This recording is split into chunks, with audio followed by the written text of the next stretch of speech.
Este capítulo de nuestra historia comienza con una situación de anarquía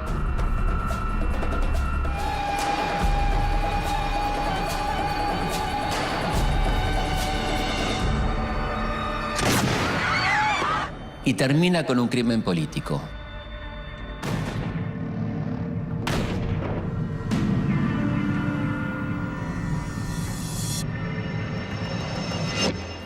Pero antes que nada, ubiquémonos en la línea de tiempo. Mientras se lucha por expulsar a los realistas, los conflictos internos no tardan en aparecer. Conservadores y liberales, terratenientes y comerciantes, federales y centralistas. Todos luchan por imponer su modelo de país. A partir de la caída del virreinato, hubo algunos cambios, pero el monopolio del puerto y de la aduana sigue siendo de Buenos Aires. López y Ramírez luchan aliados contra la hegemonía de Buenos Aires, un régimen que detestan por su centralismo. En la cañada de Cepeda, a las afueras de San Nicolás, se encuentran con las tropas porteñas.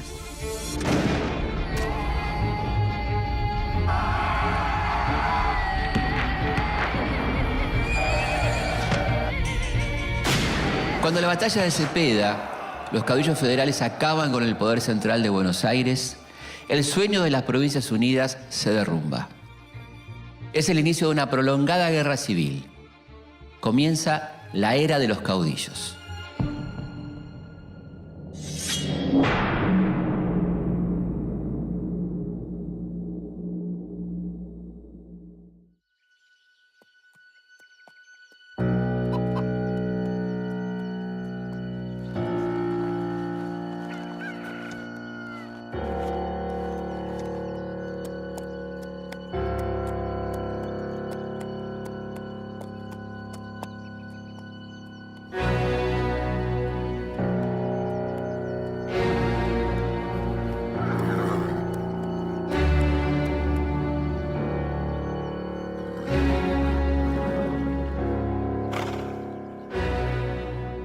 La victoria de López y Ramírez es posible porque los caudillos combinan dos valores fundamentales para la creación de un ejército fuerte: poder económico y experiencia militar.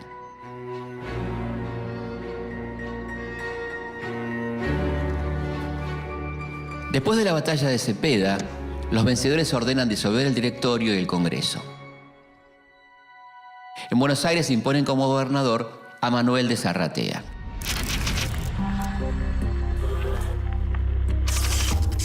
Las Provincias Unidas del Sur se dividen en estados autónomos y cada una se gobierna por su cuenta. Al no haber más un poder supremo, el desconcierto es total. En este clima de anarquía se enfrentan dos posturas bien diferentes: los que defienden la autonomía de las provincias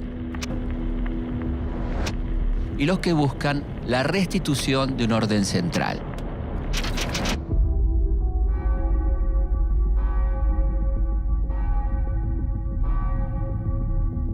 Los comerciantes y estancieros bonaerenses, atemorizados por la anarquía, exigen que alguien controle la situación.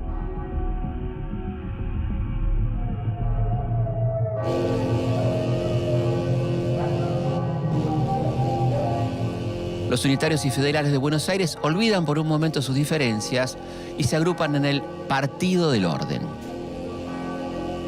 Su objetivo es defender los intereses de Buenos Aires. Su principal figura, Bernardino Rivadavia.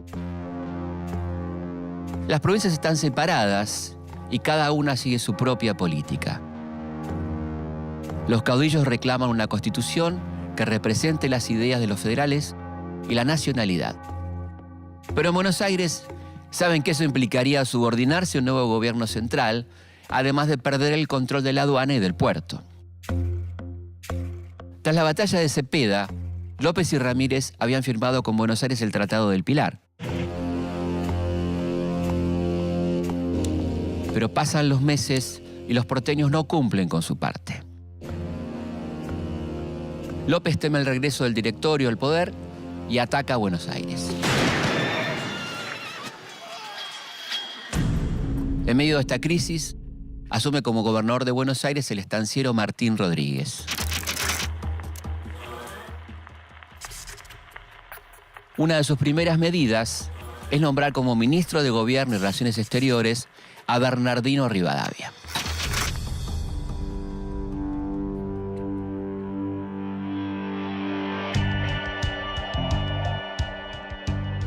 Bernardino de la Trinidad González Rivadavia comienza su carrera militar en las milicias durante las invasiones inglesas.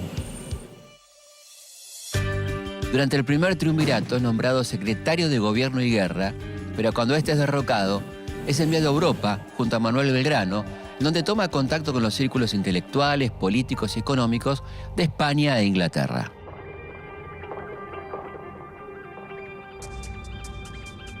Rivadavia cree que Buenos Aires debe plegarse sobre sí misma y gozar de los frutos del monopolio aduanero.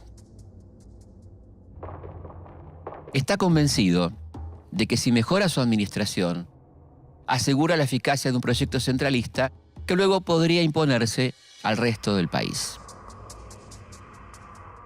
El nuevo gobernador de Buenos Aires, Martín Rodríguez, convoca a Estanislao López para firmar un nuevo acuerdo que ponga fin a la guerra civil.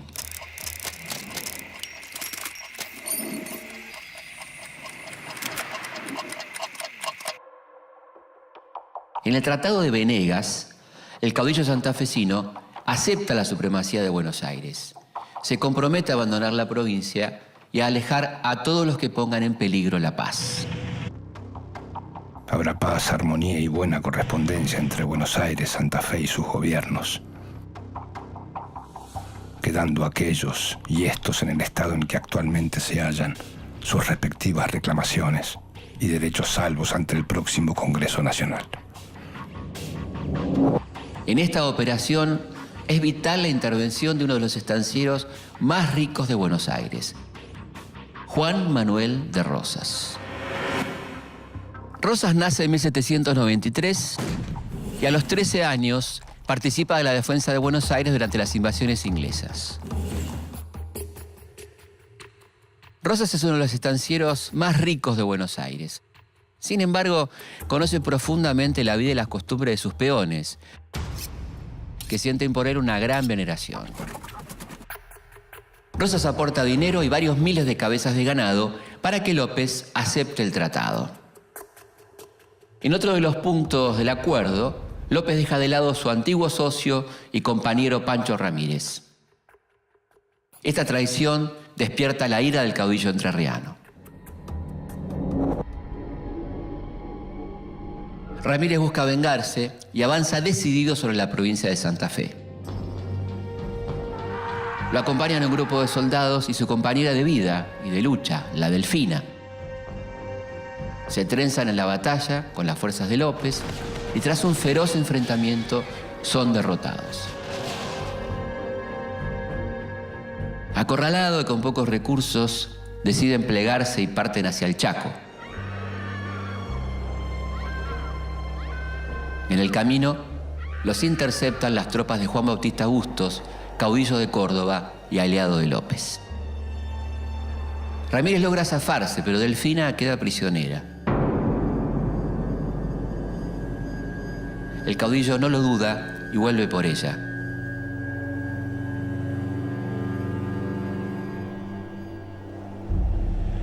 Logra rescatarla, pero en la pelea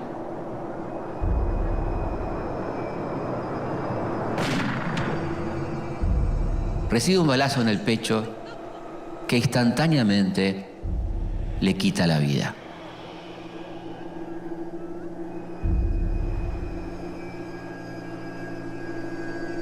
Dice la leyenda que López conserva sobre su escritorio como un trofeo un recuerdo de su antiguo socio y compañero.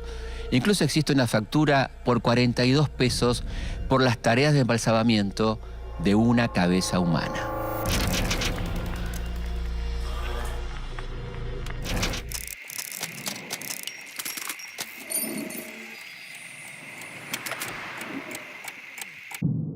Mientras tanto, en Buenos Aires, Rivadavia, que se había formado en los preceptos de la Revolución Industrial, quiere convertir a Buenos Aires en una capital europea. Reemplaza a los cabildos provinciales por una junta de representantes, crea la Dirección General de Correos, Postas y Caminos, suprime las órdenes religiosas.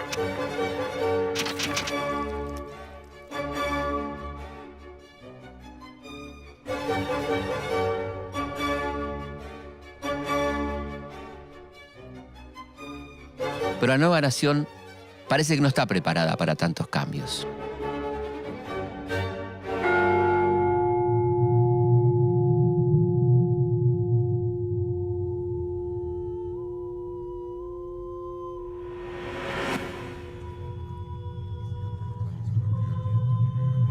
La serie de reformas liberales que propone Rivadavia lo enfrentan con la Iglesia Católica. Sus políticas marcan una mayor participación del Estado en la educación, la beneficencia o el entierro de las personas, áreas hasta ese momento controladas por la Iglesia.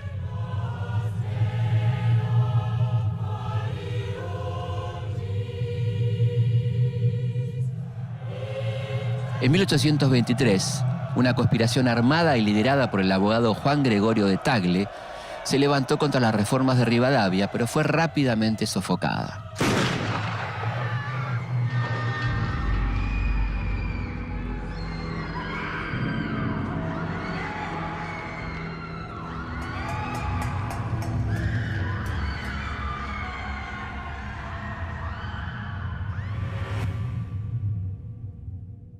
Rivadavia también impulsa la obra pública y con este objetivo pide un préstamo de 1 millón de libras esterlinas. El empréstito se toma con la casa Baring Brothers, que de todas las ofertas disponibles es la que ofrece las peores condiciones para el país. Descontadas las comisiones de los gestores, los gastos de emisión y varias cuotas adelantadas, llegan a Buenos Aires solo 560.000 libras. De esas libras, la mayoría son letras para cambiar en casas comerciales británicas, propiedad de los mismos gestores del empréstito. El poco dinero que queda se dilapida y no se construye ninguna de las obras públicas del plan original. El empréstito de la Baring Brothers, más que un préstamo, es una estafa. Es el inicio de la deuda externa argentina y se terminará de pagar recién en 1904. Como consecuencia del préstamo, quedan hipotecadas todas las tierras públicas. Entonces Rivadavia decide aplicar el sistema de enfiteusis, que consiste en alquilar las tierras del Estado a los particulares. Los montos los definen los propios arrendatarios, así que terminan siendo muy bajos y para colmo nadie los paga. Los beneficios de esta ley no los tiene el Estado, pero sí los 538 propietarios que se quedan con unos 8,5 millones de hectáreas de la principal región productiva del país. La mayoría de ellos pertenece al grupo rivadaviano, que proviene del sector liberal y mercantil.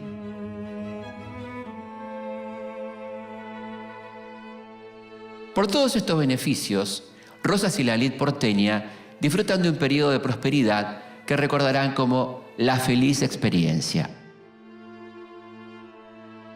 Para 1824, esta clase dirigente reúne el suficiente peso como para lograr convocar a un Congreso Constituyente.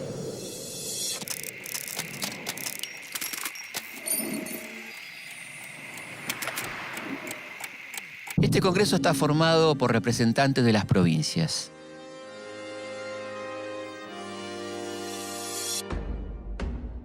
Las primeras sesiones son cordiales y se vive un clima de acuerdo. Pero muy pronto surgen las diferencias. En debates acalorados, unitarios y federales buscan imponer su modelo para reorganizar el país.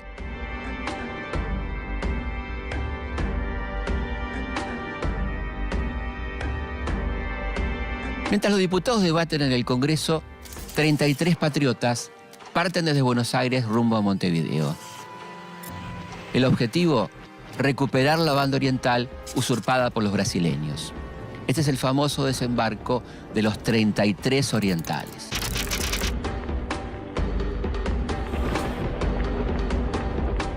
Los orientales consiguen la victoria y el Congreso aprueba la incorporación de la provincia oriental. El Imperio del Brasil responde de inmediato y declara la guerra.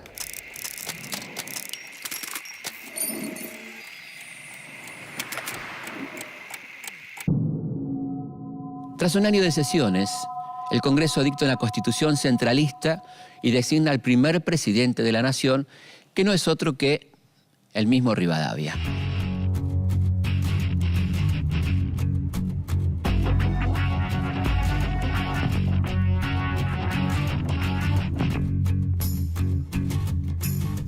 Un mes más tarde, el mismo Congreso declara la ciudad de Buenos Aires capital de la República. Rivadavia se convierte así en el hombre más poderoso del país. Pero el poder también trae enemigos. En La Rioja, un caudillo se prepara para levantar a las provincias federales, disconformes con el nuevo modelo unitario.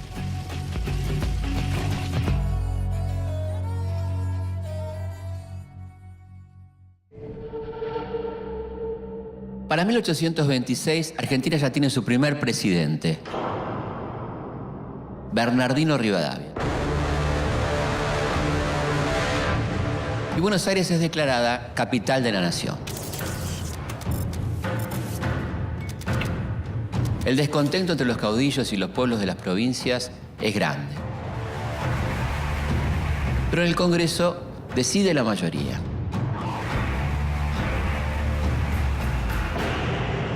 La Constitución se aprueba a fines de 1826.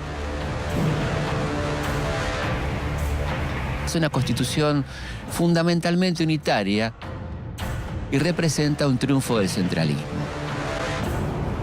Como es de esperar, todas las provincias la rechazan.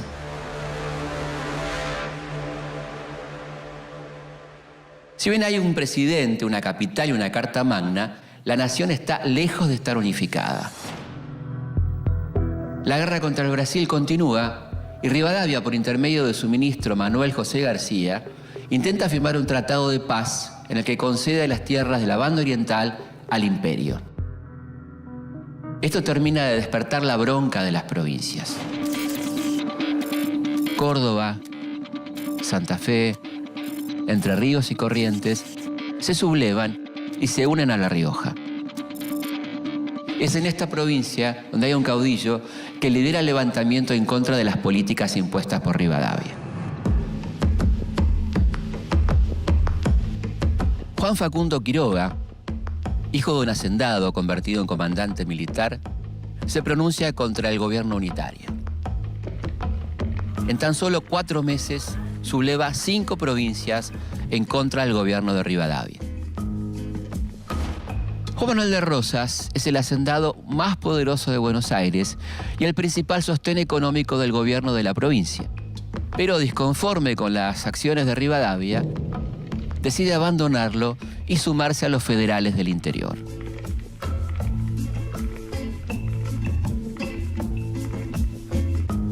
Acorralado, Rivadavia no puede sostenerse en el poder y renuncia.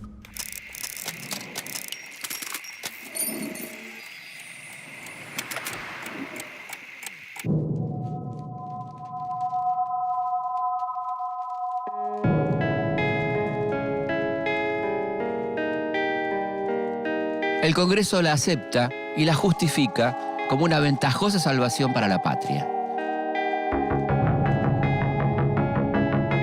Cuando abandona la presidencia, se lleva su famoso sillón, que en realidad se había traído de su casa. Es decir, ninguno de los presidentes que vinieron después se sentaron en el famoso sillón de Rivadavia.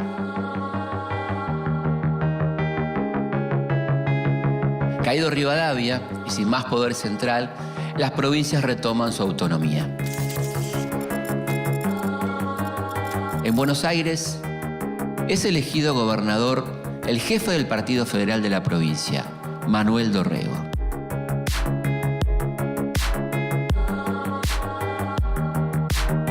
Manuel Dorrego nace en 1787.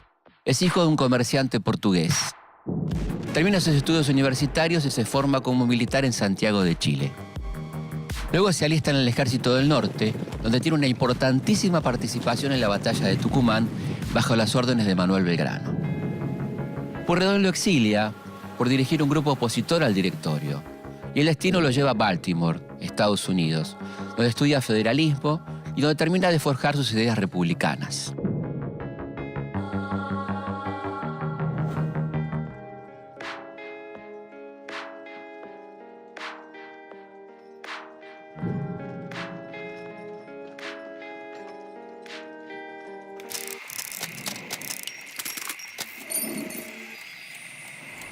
Cuando Dorrego asume el poder, tiene un enorme apoyo popular, pero encuentra al Estado en una grave crisis financiera.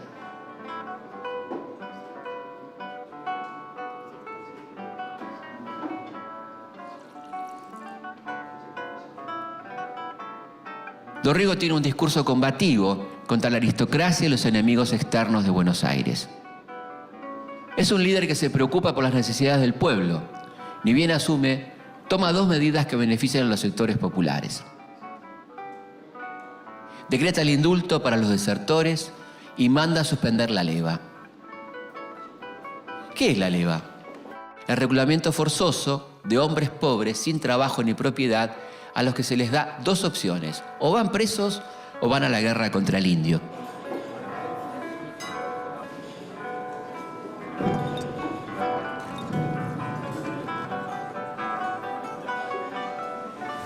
Para este momento, la guerra con el Brasil provoca una enorme pérdida de recursos, además del descontento que genera en el pueblo, que debe sacrificarse en una causa sumamente impopular.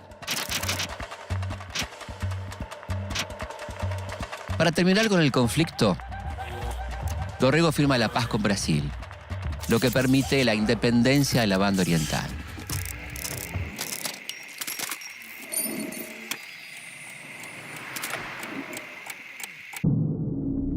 ¿Pero por qué firma la paz? Porque si bien la guerra fue ganada la batalla, había sido perdida en los papeles, ya que el ministro de Rivadavia, Manuel José García, uno de los peores traidores de la historia argentina, firmó un acuerdo preliminar de paz que entregaba la banda oriental al Brasil.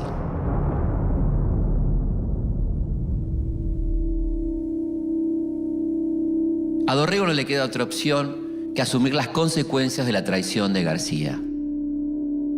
Cuando la guerra termina, el ejército regresa a Buenos Aires y es recibido con un gran entusiasmo.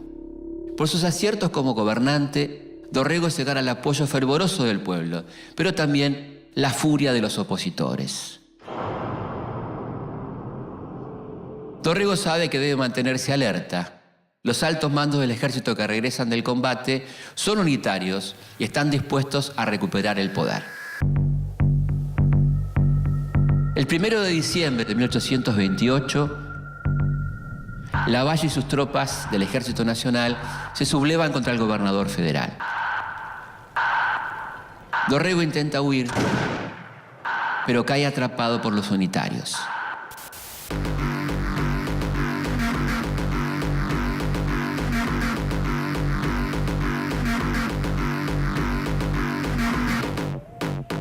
Lavalle ordena fusilarlo sin juicio previo ni sumario. Ni siquiera le dirige la palabra. La historia juzgará imparcialmente si el coronel Dorrego ha debido o no morir. Y si al sacrificarlo a la tranquilidad de un pueblo enlutado por él, pudo haber estado poseído de otro sentimiento que el del bien público.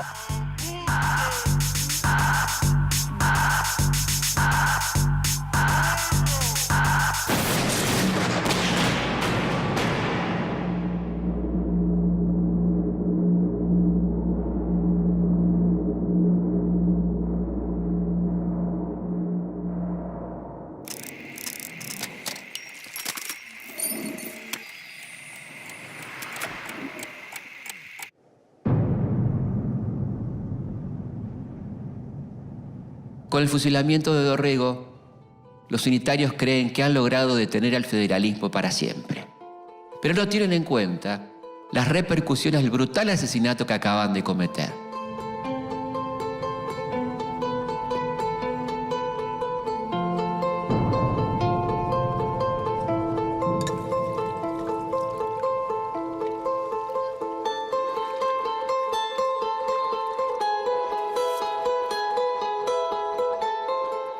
Para dar legitimidad a la dictadura de Lavalle, sus partidarios deciden fraguar las elecciones. Para votar hay que tener sombrero de copa o galera. Es decir, solo pueden votar la gente decente. Cuando preguntan a ese pueblo si quieren que Juan Lavalle sea gobernador, varias galeras importadas se levantan al unísono, lo que convierte a Lavalle en el gobernador más fino de Buenos Aires.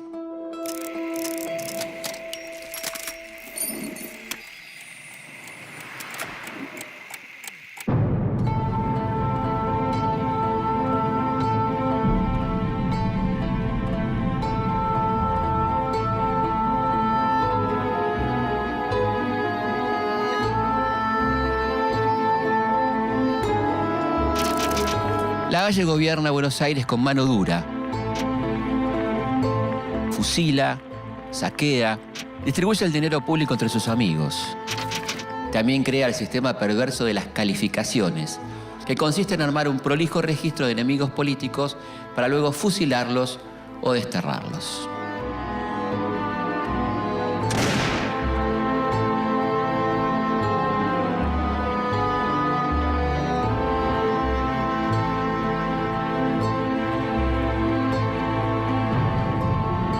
Pero mientras Lavalle siembra el terror entre sus enemigos, Rosas entrega armas al pueblo que se suma espontáneamente a la lucha.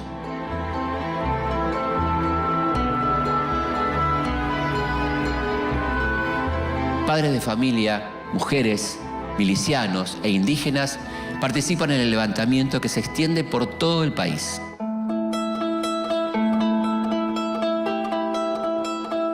Con el país envuelto en una guerra civil, Rosas se perfila como el único hombre capaz de restaurar el orden.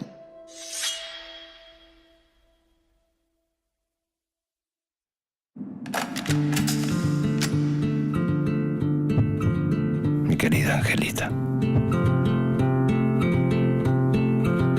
en este momento me intiman que dentro de una hora debo morir. Ignoro por qué. Perdono a todos mis enemigos. Suplico a mis amigos que no den paso alguno en desagravio de lo recibido por mí. Mi vida, educa a esas amables criaturas. Sé feliz, ya que no lo has podido ser en compañía del desgraciado.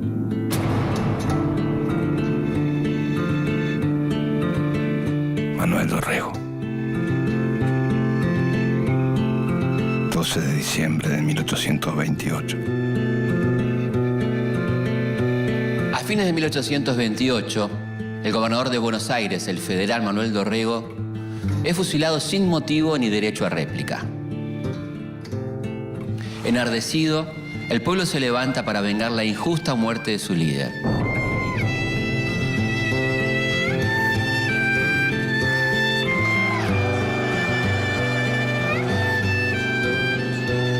A la cabeza de la rebelión está Juan Manuel de Rosas.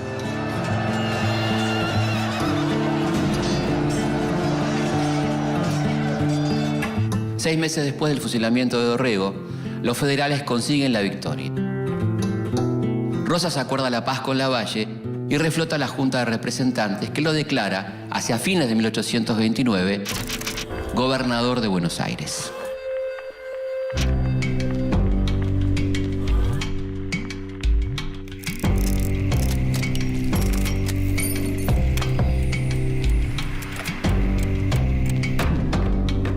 Juan Manuel de Rosas asume con poderes extraordinarios y se lo nombra restaurador de las leyes.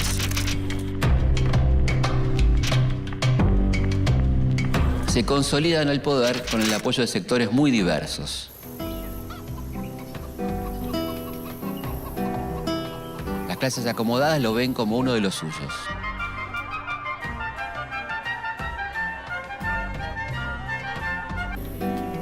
Los sectores populares del campo como un estanciero protector.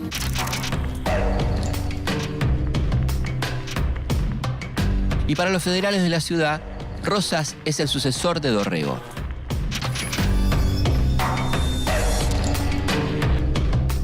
Pero en el interior, la guerra continúa.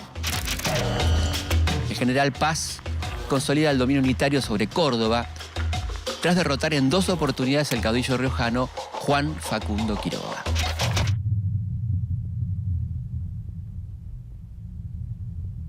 Para julio de 1830, José María Paz se convierte en el jefe supremo militar de la Liga Unitaria.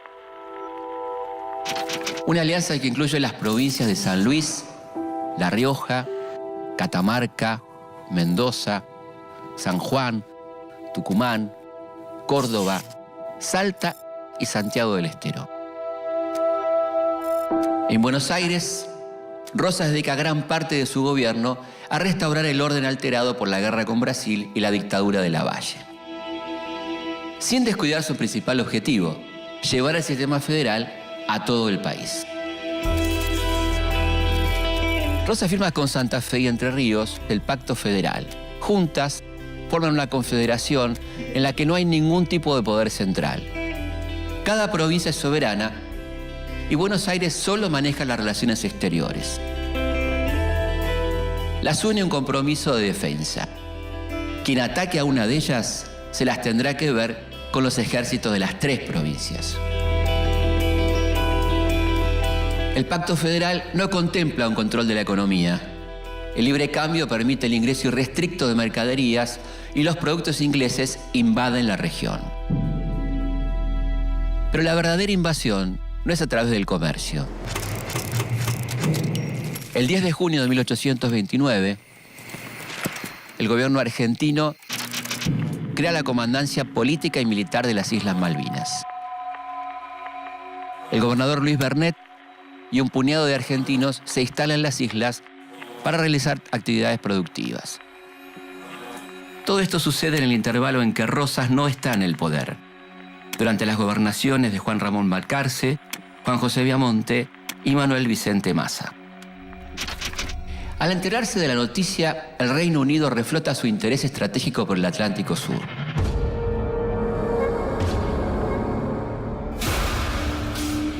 Buscan tener una base estratégica cerca del Estrecho de Magallanes, el único paso interoceánico entre el Atlántico y el Pacífico. Estados Unidos llega con intereses similares y la tripulación del buque Lexington arrasa Puerto Soledad. Argentina reclama una reparación por parte del país del norte y manda una goleta armada para restablecer el orden en las islas. 2 años después, el gobierno inglés, con apoyo de los Estados Unidos, ocupa las islas. Expulsa a los argentinos y asigna en 1834 a un oficial de la Armada Real para que permanezca allí. Unos años después, en 1841, Gran Bretaña nombra un gobernador y convierte a las Islas Malvinas en una colonia británica.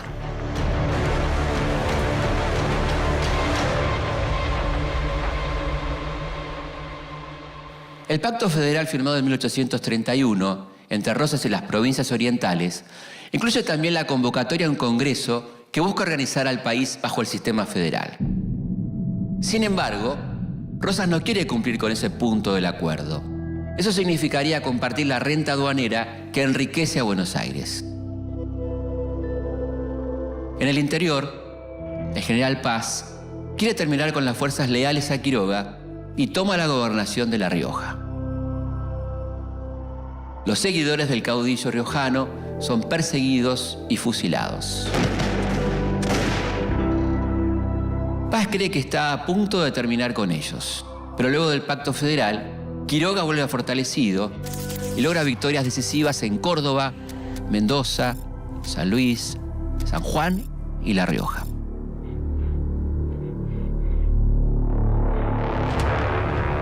El federalismo no es una facción homogénea. Los temperamentos de los líderes y sus intereses contrapuestos muchas veces los hacen entrar en conflicto. Pero si bien la relación de Quiroga con Rosas tiene idas y vueltas, el vínculo entre ellos nunca se rompe.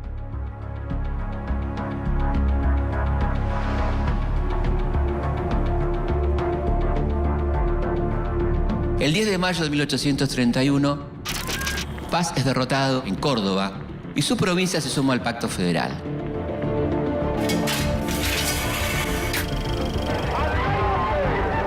Por su parte, en la batalla de la Ciudadela, Quiroga vence a lo que queda del ejército unitario en Tucumán. Y los federales controlan de nuevo casi todo el territorio nacional.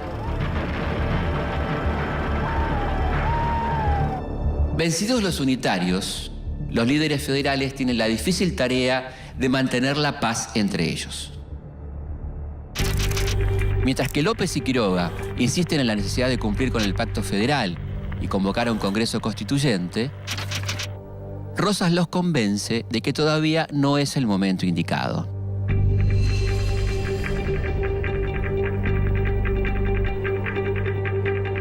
Después de 3 años en el poder, la primera gobernación de Rosas llega a su fin. Su principal objetivo, el de alejar la guerra civil de Buenos Aires, ha sido cumplido. La legislatura porteña le ofrece la reelección, pero como ya había pasado el peligro unitario, ahora le niega las facultades extraordinarias. Para el caudillo, aceptar esto significa una derrota personal. Sin poderes extraordinarios, prefiere no gobernar y, ofendido, renuncia.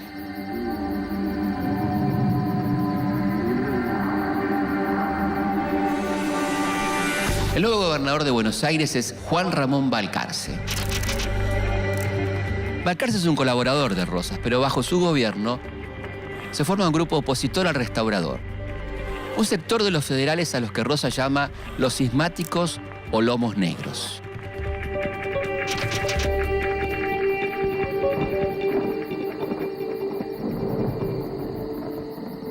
Fuera de la gobernación, Rosas se dedica por completo a dirigir una campaña militar para extender la frontera con el indio.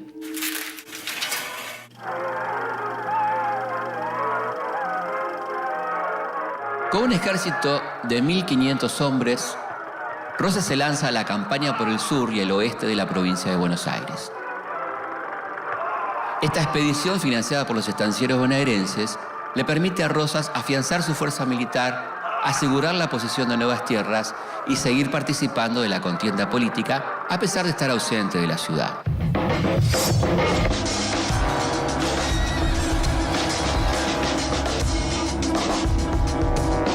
Mientras Rosas está en campaña contra los indios, es su esposa, Encarnación Ezcurra, quien se pone al mando de su carrera política.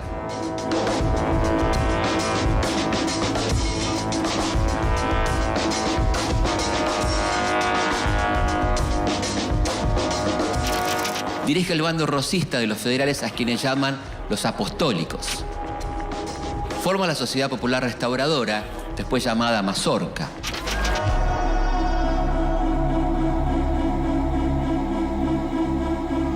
Sus principales enemigos son los unitarios y los federales cismáticos.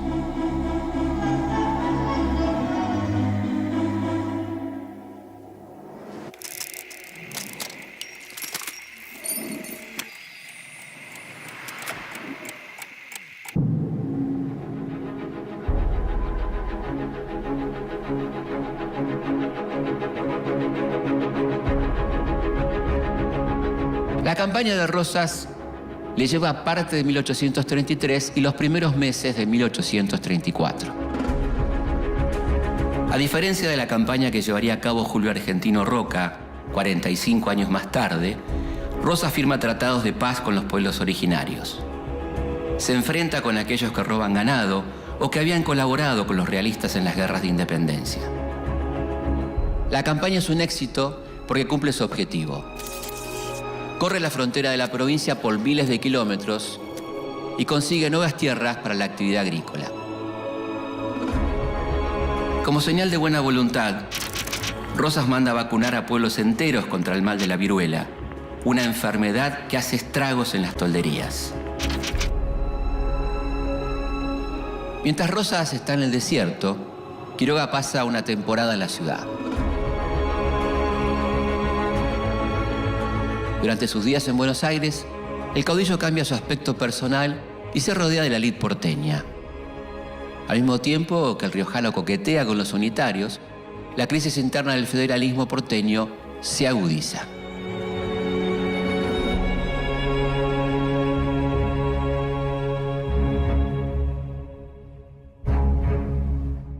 La buena vida dura poco para Quiroga. A fines de 1834, Salta, Tucumán y Santiago del Estero se pronuncian contra Buenos Aires. Rosas y el gobernador Massa lo convocan para que intervenga.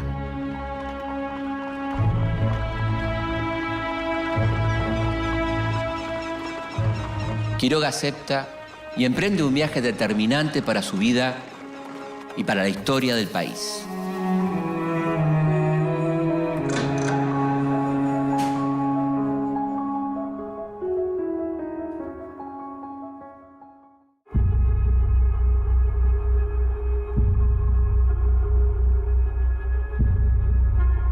Para 1834, el escenario político tiene dos protagonistas: Rosas en Buenos Aires y Quiroga en el interior.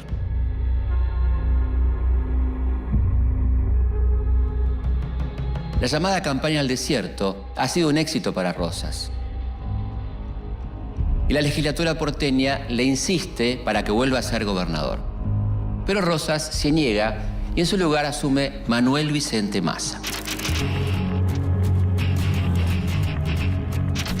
Para los primeros días de 1834, Facundo Quiroga disfruta de la vida social y de la familia en Buenos Aires, hasta que un nuevo conflicto vuelve a ponerlo en el centro de la escena.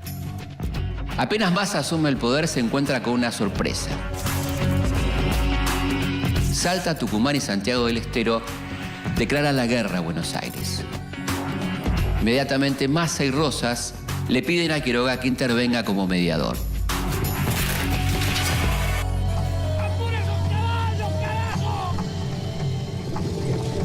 Quiroga parte rumbo al norte en un carruaje del que casi no puede salir por los terribles dolores que le causa el reuma. Rosas le ofrece a Quiroga su protección durante la campaña, pero el riojano no la acepta. A cambio le pide una carta de apoyo para su misión. A su paso, Quiroga limpia los últimos resabios unitarios en las provincias, reafirmando su influencia en el interior.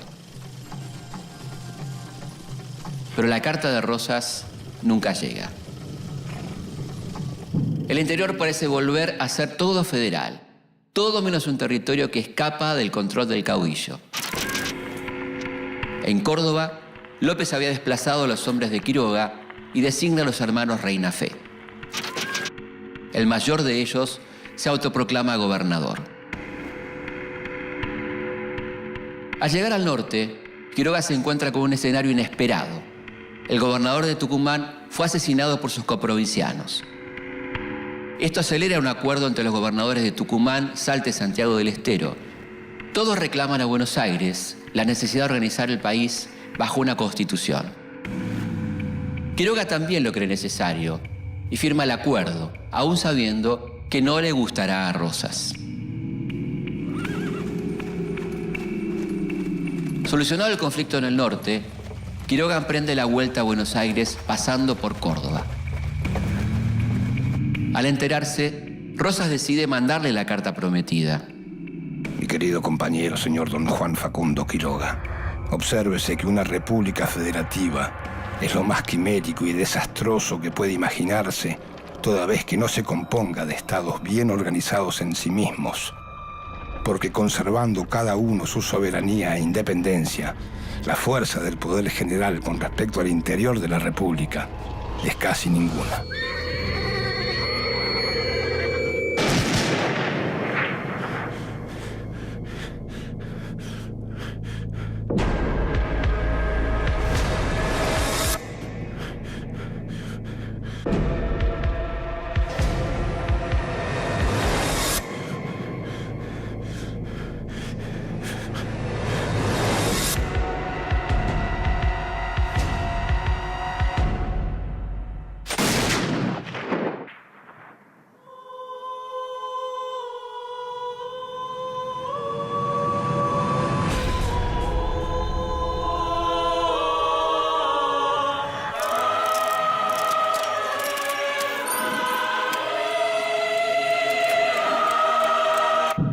La muerte brutal del riojano acrecienta el clima de hostilidad. Por temor al regreso de la guerra civil, el 7 de marzo de 1835, la legislatura porteña desplaza a Massa y nombra nuevamente a Rosas gobernador. Tiene bajo su tutela el Poder Ejecutivo, el Legislativo y el Judicial. Los espacios para la disidencia se cierran cada vez más.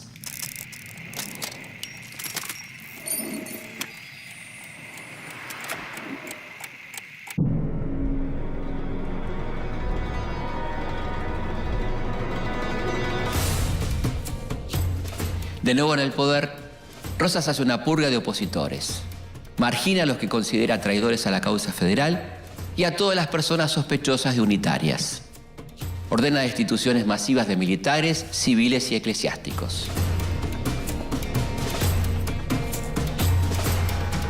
La hegemonía del Partido Federal, impuesta a cualquier precio, es propuesta como solución para un país que aún no aprende a vivir unido, pero que no puede vivir dividido.